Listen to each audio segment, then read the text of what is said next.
has decided she would like to do an opening remarks, and then after that, we'll start with the conversation.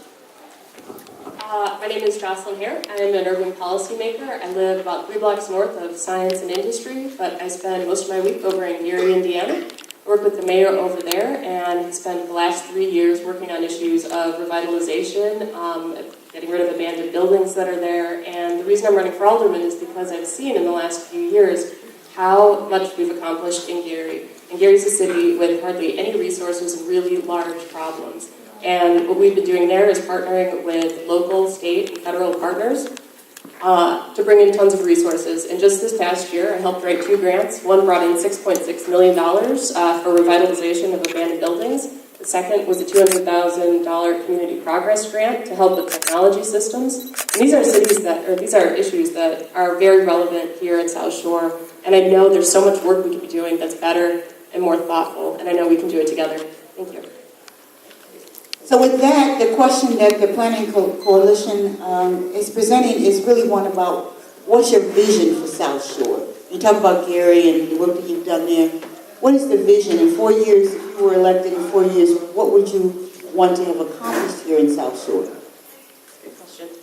I think South Shores, again, I think that the 5th Ward is the best ward in the city, but I think that we've had some failed leadership over the last few decades, and I think that's happened at mayoral level, but also the aldermanic level. My plan for South Shore, first thing I would do is do a community asset mapping, so we figure out where is everything in the ward. We walk up and down the streets, where's the Walgreens, where's the doctors, where's the grocery stores, and we see where our holes are. And we could get our youth to come do that. It's really easy. We get them involved, we help them learn the community. We've done this in Gary. We've had hundreds of people come out. Once we have a plan, when we know where our holes are, we talk to the residents. What would you like to see here? What kind of business would you like? What sort of grocery store would you like? Because some of the youth I was talking to, they didn't care about Dominick's anyways. It was too expensive. So if we're not having these types of discussions, if we're not thoughtful in our planning, we're not going to be able to move forward. Okay. As far as the 5th Ward, the coalition believes that the alderperson should have strong ties in the area, in the ward, and in the community, and a strong track record of working with or partnering with other community groups in the area. So could you name 3 things that you have led or co-led in the 5th Ward?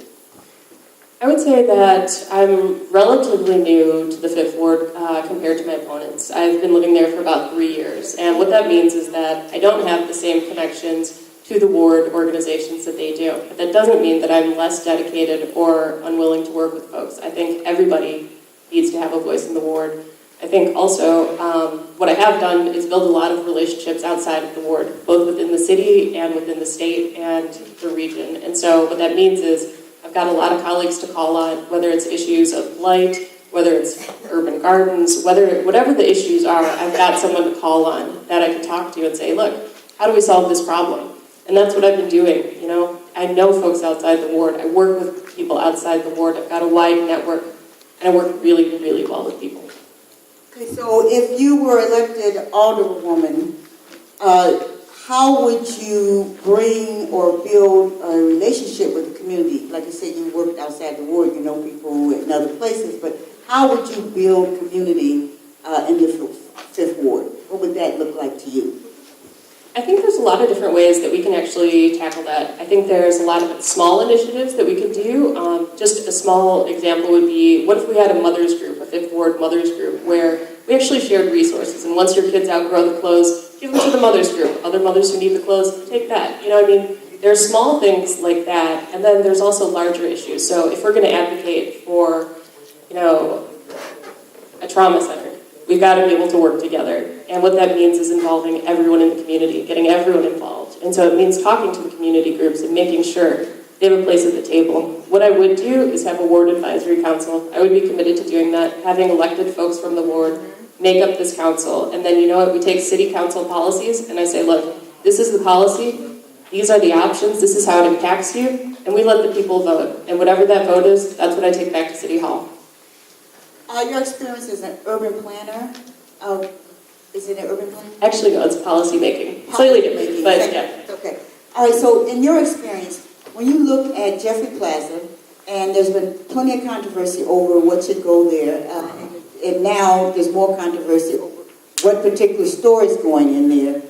How would you have approached it, and what's your view of what has happened there? I think the Dominick's closures, they impacted tons of people. So that was not necessarily a predictable thing, but we didn't have a contingency plan. There wasn't anything to say, look, if nothing's there, what are we going to do? And so how I would have handled it, once it happened, I would have started looking, what are our options? Who can we talk to? There are tons of local grocers, tons of people who are doing things with like food delivery. There's a food service called Crisp, and they are the only food delivery service that will deliver to the south side that also accepts SNAP. So I would have started saying, let's start working with these groups, let's help them expand, let's work with the people who are already doing work while we try to find a grocer. And what we really need to do is talk to the community. What sort of grocery store would folks like to see? I hear people saying they do want an Aldi type of store, and then I hear other people saying that they want something like a Mariano's. There's differences there, you know? There are differences, and we got to talk about it. We have to be straight up, and people, you know, this is something we can do. So once you have talked to the community, and it comes time to make a decision, because it falls in, it be in your hands, how would you have dealt with it? I think I would have been more transparent in the process. One of the things that troubled me reading about this whole thing was Alderman Hairston flew to California to go meet with this guy. And then in the interview with the guy says, look, we never heard from her. We didn't know. She didn't come meet with us. Where was she? What was she doing? I mean, so I feel like this is something where I'd be really clear. If I was flying over there, I would take meeting minutes. I would make the appointments clear. Ward meetings would be open. They'd be filmed. I'd put them online so that if you missed the meeting, you can watch it from home. The first ward meeting that I went to, some guy was trying to film it. Alderman Hairston stopped him and said, this is my ward meeting. Alderman, isn't this a public meeting? No, it is not a public meeting. This is my meeting. What kind of transparency and open is that? I asked for the ward budget, what we've spent, millions of dollars each year. I was told I had to FOIA it. They wouldn't give it to me. These are our public dollars. So the other issue within the Fifth Ward, and everyone's talked about it today, is economic development. And we would like to know what would your plan be in terms of economic development. How would you get things done? How would you get the store vacancies filled? How would you get the retail area on 71st Street? How would you and what would you do about the Stony Island corridor? What's your vision there? So I have an idea, a lot of ideas actually for economic development. We can do small strategies. We can try doing pop-up shops in little areas for folks that have talents and skills that, you know, I work with a woman who knits and she is an amazing crocheter. She could start her own shop. If we gave her a little space on 71st Street, said, look, we'll take care of the space, we will clean it up for you, let's have it, let's try it out. We'll do business incubators. You got a business idea? You want to start a restaurant? You like cooking in your house? We'll help you work with you. We will help you get those things done. So that's part of it, but also part of it is eliminating blight, because people have to feel safe when they come to the community, and they have to want to come to the shops and want to be able to park in the neighborhood. And that means cleaning up the neighborhood, and we can do that together. And that's also how we can engage folks. One of the things we're working on, sorry to bring up Gary again, is deconstruction. So deconstruction is where you actually take apart the house instead of demolish it, and you sell the pieces of the house that are valuable. What we're doing there is employing folks who used to be in prison. So it's formerly incarcerated people, training them on carpentry, deconstruction, these skills that you will have beyond this deconstruction job, and certifying them in green technologies, and also eliminating blight. And if we can scale that up, that means a lot of jobs and a lot of blight elimination. So that brings us to the issue again of funding and the proper procedure for handling TIFs and the management of TIFs in the Fifth Ward. Should the ward have more TIFs? Should they have fewer TIFs? What is your view of the value of the TIFs that are already in place in the ward? I think TIFs in general in Chicago have been misused.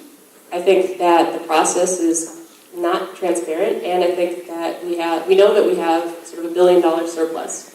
So before I would create more TIF districts, I think we really need to figure out if the process